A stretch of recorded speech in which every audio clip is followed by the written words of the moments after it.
Nakita ko, I think na-expose yung hypocrisy ng prosecution dito sa pang-apat na araw ng impeachment trial ni VP Sara Duterte. Kaya po nila inilalabas itong mga witness na ito ay para i-adapt ng public yung nararamdaman nilang fake indignation.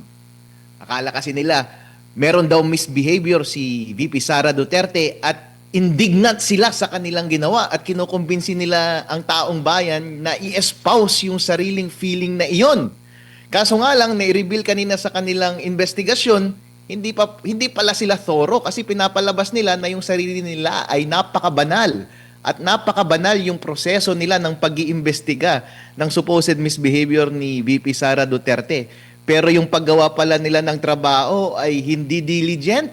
Nauuna pa yung date ng filing ng case mula NBI papuntang DOJ kaysa yung mga date ng mga attached affidavit.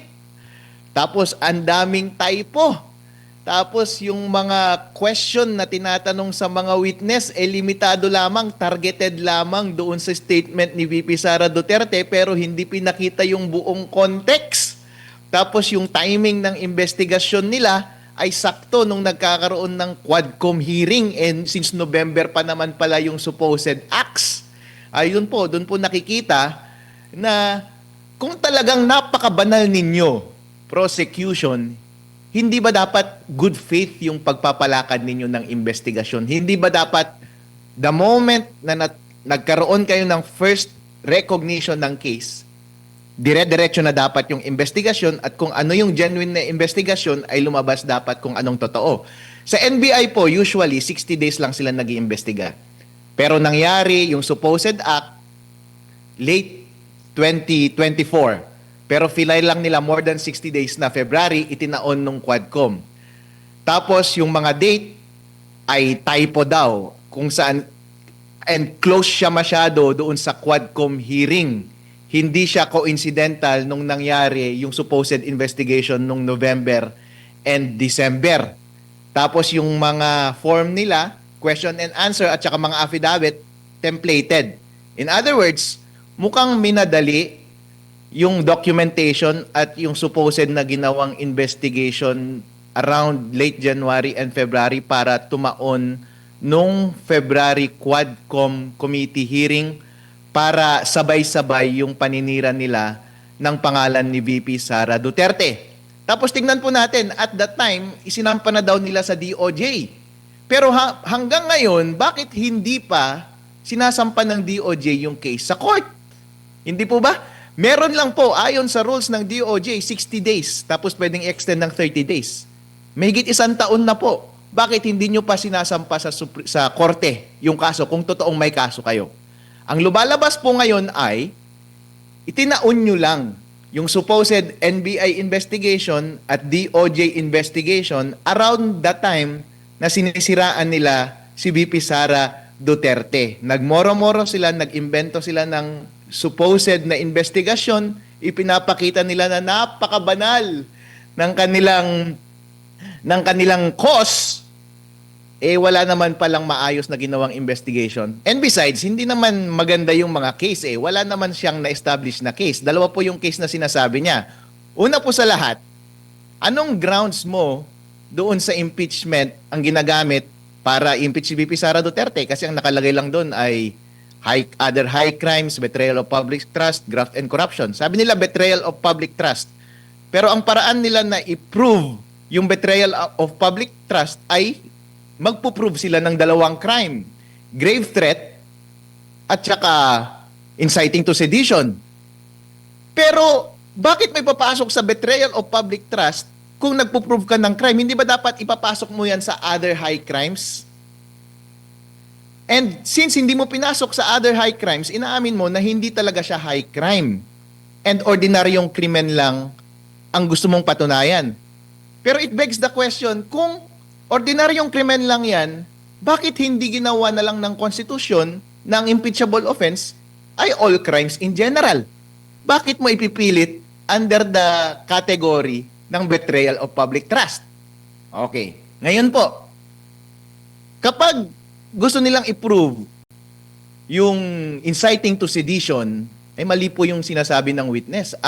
ang measure na ginamit niya ay dangerous tendency rule. Mali na kaagad yun. Dahil hindi na yun yung jurisprudence ngayon. Hindi na po applicable yung dangerous tendency rule. Sabi po niya kasi, yung mga salita daw ni VP Sara Duterte ay may tendency na mag-stir up ng public na mag-go against the government. Mali na po, hindi na po applicable yung dangerous tendency rule. Ang applicable na po ngayon ay clear and present danger rule. Kaya ang required kapag nagsasalita ng inciting to sedition, dapat malinaw na sinasabi na taong bayan, ini-incite ko kayo na patayin ninyo ang presidente. Ganun dapat. Alright? Opo. Attorney. Doon na, Opo. Maraming nabanggit mo nga na maraming mga discrepancy. Nakababahala ba na parang napakadali lang na sabihin na typo, parang kagaya doon sa Department of Education, dapat ang nakalagay yata doon is Department of Justice. Tapos yung petsa na yun nagre-reflect din sa iba't ibang bahagi ng mismong sa footnote ba yun na nabanggit ng depensa, tapos napakabilis lang na sabihin na typo, attorney. ang gusto pong palabasin ng depensa ay walang totoong nangyaring investigasyon. At inimbento lang nila lahat ng documents around the time na nag-iimbestiga yung Quadcom Committee. Habang mainit yung paninira nila ng pangalan ni VP Sara Duterte. Kaya balibaliktad yung dates, kaya yung mga ginamit na salita doon sa mga affidavit ay naka-template, bawal yan. Kapag naka-template yung affidavit, wala ka na dapat kredibilidad. Kapag paulit-ulit yung mga naka-copy and paste doon sa mga affidavit, ganun po. Hindi po dapat ganun. Kapag nag-iimbestiga ka, puro shortcut, 20 questions lang ang tinalong. Kapag nag-iimbestiga talaga ng krimen, dapat kailangan mong tanungin yung context, hindi tama. So may kita po doon na mali-mali na nga lahat, minadali. It lends to the theory and hypothesis na walang totoong nangyaring investigasyon, inimbento lang nila yung investigasyon para to surround yung issue at the time and yung events at the time na sirain ng pangalan ni VP Sara Duterte. Tsaka marami ding mga nababanggit kanina na mga ahensya na pwedeng makipag-ugnayan, yung NBI para doon sa threat assessment na parang yun ata yung hindi nila nagawa, attorney. Opo, ganun po dapat. Ang sabi po nila ay open source investigation. Tapos total investigation daw, totality ng circumstances. Kanila daw itinake into account. Pero bakit hindi ka nakipag-coordinate sa mga co-agencies mo? Kung talagang ginawa mo ang lahat, bakit nung nagtatanong ka, nakafocus ka lang doon sa inatter ni VP Sara Duterte, bakit hindi mo tinanong yung context, yung mga dahilan? Bakit hindi ka nakipag-coordinate sa CIDG? At maganda rin yung question ni Senator Alan Peter Cayetano kanina kasi meron silang certification doon sa kanilang complaint. Merong tinatawag na certification of non-forum shopping. Ibig sabihin, kapag gumagawa ka ng investigasyon at tinake cognizance mo yung isang subject matter, ay sinacertify mo na yung same controversy na yun ay hindi subject ng investigation ng ibang kinatawan ng gobyerno. Wala sa korte, wala sa CIDG, wala sa presidential communication. Sinacertify mo na ikaw lang ang may hawak para hindi po doble-doble. Pero siya na rin mismo ang nagsabi na merong parallel na ginagawang investigation yung CIDG at hindi sila nag-coordinate. So kung talagang maayos po ang inyong ginawa, wala dapat forum shopping, nag-coordinate po dapat kayong lahat at yung mga ginawang bagay ng iyong mga kasama ay alam mo dapat, makakapag-attest ka dapat sa kalidad ng kanilang gawa. Kapag yung witness kapag tinatanong about sa kalidad ng gawa ng kanyang team, sinasabi niya na sila po dapat ang tanungin ninyo. Eh ikaw ang tinatanong kasi ikaw ang supervisor eh. Ikaw ang nag-supervise sa kanila, ikaw ang naghawak, ikaw ang nag-certify ng trabaho nila, ikaw ang nag-asikaso ng papel, ikaw ang nag-assemble ng papel, ikaw ang nag-assemble ng teorya. Ibig sabihin, re-review mo lahat ng documents. Tapos ngayon, kapag may nakikita silang butas, sinasabi mo na hindi dapat ikaw ang tanungin, dapat sila ang tanungin. Kaya nga, ikaw ang tinatanong kung maayos yung paggawa mo ng trabaho. Kung wala kang maayos na sagot, ibig sabihin, hindi mo ginawa yung trabaho mo. Malamang yung buong team mo, hindi rin nila ginawa yung trabaho nila. Minoro-moro lang nila yung proseso. Opo, doon din naman sa sinasabing pag-hire umano ng hitman po, attorney. Ang pinagbasehan lang nila na bago pa man daw yung press briefing na yon, ay meron ng na-hire at ang kanilang pinagbasehan lang ay mismong pahayag ni Vice President Sara Duterte. Pwede ba Yun yun nga. na meron ng nag-base ka lang doon tapos wala kang iba pang klaseng investigasyon na makapagpapatunay at doon lang sa dahil sa seryoso, yung delivery daw ng pagkakabigkas daw ng pangalawang pangulo, sapat na raw yun? Ayun nga po yung tanong eh. Kasi po, marami po, everyday po, kung makikita ninyo, kung i-scan ninyo yung buong internet, marami pong mga threats sa buhay ng presidente. Maraming mga makakaliwa dyan, mga NPA dyan na gustong pumatay ng mga representatives ng government kasama na yung presidente ng Pilipinas. Pero siya na rin mismo ang nagtanong sa buong experience niya na mahigit 5 taon. Ngayon lang siya nag-imbestiga ng kaso ng ganyang threats at saka inciting to sedition. In other words, hindi talaga nila pinapansin base sa salita. Ngayon lang nila pinansin yung kaso dahil nga si VP Sara yung tinarget nila at itinaon nila yan noon sa Quadcom committee hearings. Yun po, lumalabas po ang totoong intention nila na yun talaga ang nais nila at the time. Meron pa nga ako nabasa sa sa comment section na attorney na kung totoo na may assassination plot ang pangalawang pangulo, bakit niya iisa sa publiko? Yun nga po eh. In fact, meron pong isang, kapag iisipin po natin, lalo na may threat sa buhay mo, buhay ng isang tao, kasi nung tumatakbo rin ako ng politika, tinatakot din ako na papatayin daw ako eh. Alam niyo po yung sagot ko? Kailangan mong mang-bluff eh. Kasi insurance mo yun eh. Ang sasabihin mo, o di sige, patayin niyo ako. Mamamatay rin kayo kapag pinatay niyo ako. As a matter of fact, ginawa ko yun sa mga kalaban ko. Kailangan mo silang i-bluff. Pwedeng totoo at pwedeng hindi totoo.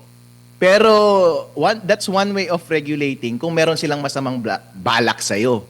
Alangan naman merong ng threat sa buhay mo, tatahimik ka lang at saka magmumukmuk ka na hindi man lang nenervyosin yung kalaban mo. Tapos kung totoong papatayin ka, ang sarap naman ng buhay nila, solve, papatayin ka na nila kaagad. Wala man lang katakot-takot sa dibdib nila, hindi ba? So kailangan mo ring kumontra. Tsaka attorney, nabanggit mo nga noong panahon ng kampanya, regular yan sa mga panahon ng kampanya yung mga siraan. Bakit wala tayo kasi motopropyo? Ba't wala tayong naririnig ng mga ng NBI na imbestigahan itong mga ganito? Bakit bukod tangi lang ang pangalawang pangulo sa dinami-dami ng mga maririnig, mababasa mo yung mga threat ng wala namang nangyayari. Oo nga po, yan po ang nangyayari. As a matter of fact, yan din ang tanong sa isip ng buong taong bayan ngayon. Yun din ang nasa isip ng mga senador ngayon. Ang nakakainis lang, parang simula nung Quadcom hearing hanggang ngayon, itong mga nasa prosecution at yung mga congressman na gustong sirain yung pangalan ni VP Sara Duterte, ay parang indignant sila. Akala mo napakamali yung ginawa. Kung i-consider mo naman yung circumstances and context, wala namang masama sa kanyang ginawa. As a matter of fact, self-defense nga yun, insurance niya yun eh. Reasonable yun. So, given na ganun yung threat sa sarili niya at that time, maiintindihan na normal na tao yun. Pero itong mga nasa prosecution at mga bayarang mga kongresista, nagmamanufacture sila ng peking indignation. Feel na feel talaga nila. Nakakala mo sila ang biktima. Tapos gusto nilang kumbinsin ng taong bayan na espouse yung ganong feeling. Pero nakakairita eh. Hindi ko feel eh. Hindi ko feel. Napaka-ipokrito ng feeling. Opo. Attorney, dito naman po sa pagiging balanse rin sa pagdetermina sa banta laban sa pangalawang pangulo. Nakita mo ba kanina kung pagbabasehan mo yung kanyang mga pahayag, naging patas ba? Kasi ang NBI sa pagkakalam natin, binasa nga yata yun ni Senator Cayetano ba yung nagbasa doon sa kanilang batas na hindi lang presidente, lahat magkakaroon ng investigation patas. Kumbaga sa lahat, sa bawat Pilipino, nagiging patas ba kung pagbabasehan mo yung pahayag? Nag-raise ng question yan si Senator Tulfo. Sabi niya, una daw niyang narinig yung Oplan Romanov from Baste at the time. Pero walang in-start na investigation yung NBI and DOJ from that. And inamin na rin ng witness kanina na yung extent lang ng ginawa nilang investigation in that regard was yung letter nila and subpoena kay VP Sara Duterte na sinasabi nila na naintindihan po namin na may threat sa buhay nyo din. Gusto rin po sana namin malaman yung tungkol sa bagay na ito. And then yung mga susunod na statement na ay gusto na siyang pagpaliwanagin dun sa threat, supposed threat na ginawa niya laban kay BBM. Sana hiniwalay na lang nila yung investigation na yun. Hindi lang siya pasakalye na incidental doon sa loob ng investigation na ginagawa nila doon sa supposed na threat na ginawa laban kay BBM. Mas maganda sana kung nag-start sila ng independent investigation tungkol sa bagay na yan para naman walang kulay yung pagtatanong. Malay mo, pag sumagot si VP Sara Duterte, malamang yung sagot niya doon ay gagamitin laban sa kanya kasi yun yung context ng supposed na ginawa niyang misstatement tungkol sa threat laban kay BBM.